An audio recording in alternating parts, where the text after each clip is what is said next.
अस्सलाम वालेकुम स्टूडेंट। आज का हमारा टॉपिक लंग्स के बारे में। तो लंग्स के बारे में हम जहां तक कहते हैं कि लंग्स के अंदर जो है बहुत ज्यादा क्या है, एल्वियो, बहुत ज्यादा एल्वियोलाई है। एल्वियोलाई जो है वो क्या कर रही हैं, वो ऑब्वियसली एल्वियोलाई, बहुत ज्यादा एल्वियोलाई प्रेजेंट है किसके अंदर, लंग्स के अंदर प्रेजेंट है। और फिर हमने कहा कि जो लंग्स होते हैं वो किसकी फॉर्म में पाए जाते हैं, वो पेयर्स की फॉर्म में पाए जाते हैं। लंग्स हमारे पेयर की फॉर्म में पाए जाते हैं। मतलब हर जो एनिमल है, ह्यूमन बीइंग की बात करें तो हर एनिमल में दो लंग्स के पेयर पाए जाते हैं, दो लंग्स पाए जाते हैं। होते किस तरह हैं, लंग्स पेयर की फॉर्म में, दो पेयर की फॉर्म में पाए जाते हैं। पाए कहां पर जाते हैं, हम कहते हैं इनकी अगर हम देखें तो एल्वियोलाई जो है बहुत ज्यादा वो बनाती है लंग्स को। एक बात ये हमारी हो गई। पेयर की फॉर्म में पाए जाते हैं, कहां पाए जाते हैं, इंटर जो है वो थॉरेक्स कैविटी में पाए जाते हैं। लंग्स थॉरेक्स कैविटी में पाए जाते हैं। ये अंदर की तरफ जो कैविटी है हमारे रिब्स के अंदर की तरफ कैविटी थॉरेक्स कैविटी कहलाती है। होते किस तरह के होंगे, इनका स्ट्रक्चर अगर हम देखें तो ये स्पॉन्जी होते हैं, स्पॉन्जी होते हैं, फोम की तरह के होते हैं, सॉफ्ट होते हैं, स्पॉन्जी होते हैं और इलास्टिक होते हैं।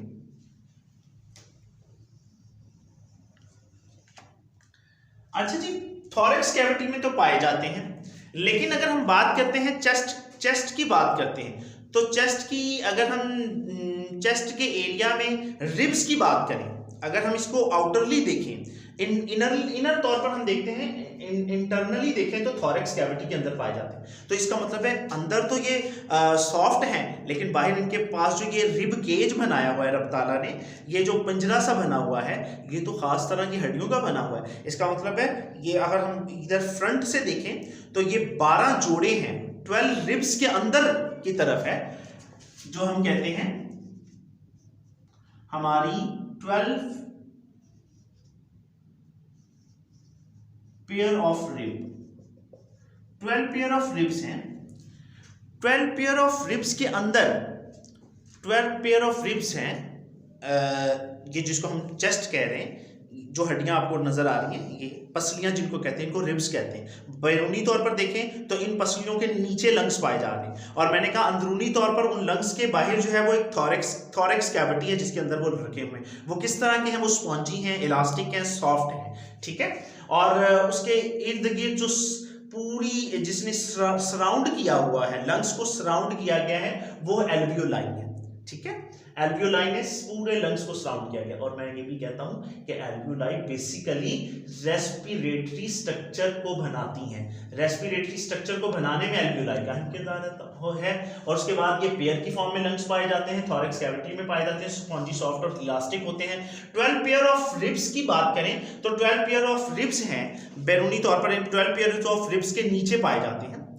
अच्छा, रिब्स, ये जो रिब्स हैं, ये रिब्स के साथ भी रिब्स के मसल्स हैं, रिब्स के साथ रिब्स के मसल्स हैं जो उनकी मूवमेंट में मदद देते हैं। इनको हम कहते हैं इंटरकोस्टल मसल,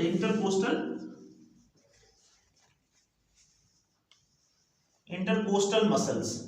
ये मसल्स, इंटरकोस्टल मसल्स कहां पाए जाते हैं, रिब्स के साथ पाए जाने वाले मसल्स को हम कहते हैं इंटरकोस्टल मसल्स। अच्छा, अब अगर हम स्ट्रक्चर की स्टूडेंट बात करते हैं, लंग्स के स्ट्रक्चर की बात करें तो लंग्स के स्ट्रक्चर की बात करें तो लंग्स का जो, ये हम राइट बना रहे हैं, ये लेफ्ट बना रहे हैं। राइट लंग का साइज बिगर होता है,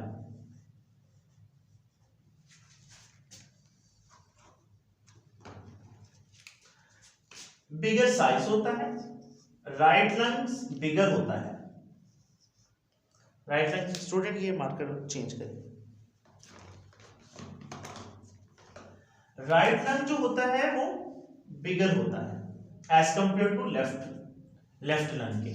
और लेफ्ट लंग में अगर बात करें, हम कहेंगे left lung is the smaller size का होगा, स्मॉलर साइज का है।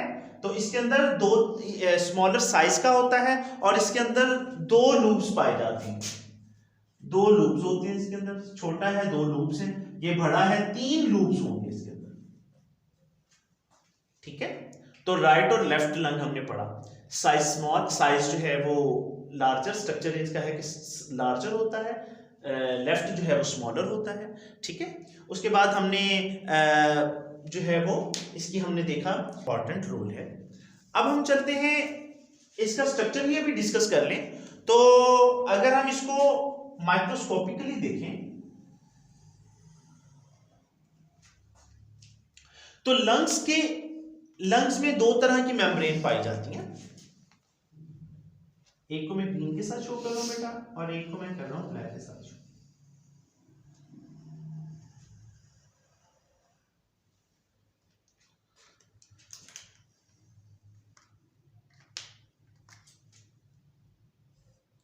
अंदरूनी को हम कहेंगे inner pleural membrane,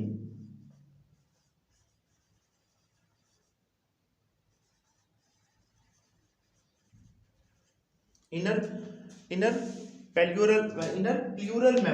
plural membrane, और जो बैरूनी है उसको हम आउटर प्लूरल मेम्ब्रेन कहेंगे।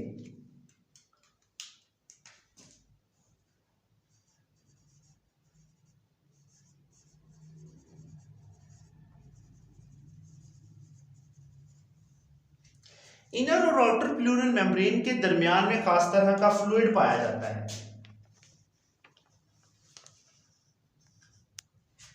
और ऑब्वियसली हम जो डिस्कशन कर रहे हैं ये सारे क्या है, लंग्स के टिश्यूज।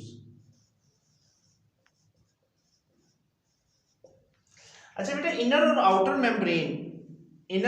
मेम्ब्रेन के दरमियान में फ्लूइड पाया जाता है। ये फ्लूइड जो है वो ड्यूरिंग एक्सपैंड एंड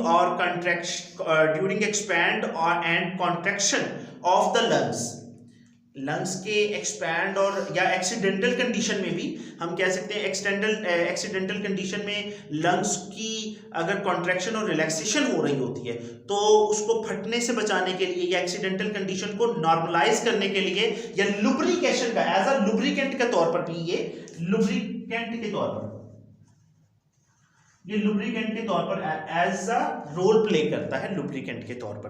तो इस तरह हमने जो स्टूडेंट देखा, अगर हम बात करते हैं एल्वियोलाई की, तो एल्वियोलाई का जहां तक हमने बात कहा था ना कि एल्वियोलाई की जो सरफेस है, एल्वियोलाई की जो डिवीजन है पूरे लंग्स में, वो किसको बना रही है, रेस्पिरेटरी सिस्टम को बना रही है या लंग्स को बना रही है। उसके बाद एल्वियोलाई जो है इसके इर्द गिर्द हमने कहा कि जी बहुत ज्यादा माइक्रोस्कोपिक ब्लड कैपिलरीज है, और ब्लड कैपिलरीज खुद किससे मिलके बनी है, ऑब्वियसली वो जो है वो आर्टरी से वो आर्ट्रियोल्स में, आर्ट्रियोल से वो हम कहते हैं कैपिलरीज में डिवाइड हो जाती हैं। इस तरह जो है वो डिवीजन जो है बहुत ज़्यादा ब्लड कैपिलरीज की डिवीजन जो सराउंड किए हुए हैं एल्वियोलाई को, और एल्वियोलाई से और ब्लड कैपिलरीज के दरमियान में एक्सचेंज ऑफ गैसेस का फिनोमेना जो है वो टेक प्लेस होता है।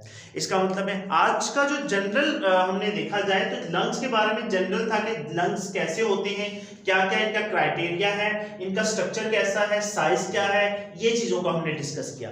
नेक्स्ट जो हमारा टॉपिक होगा वो होगा मैकेनिज्म ऑफ ब्रीथिंग। तो स्टूडेंट आज का ये टॉपिक हमारा वाइंड अप होता है। Thanks for watching. अस्सलाम वालेकुम।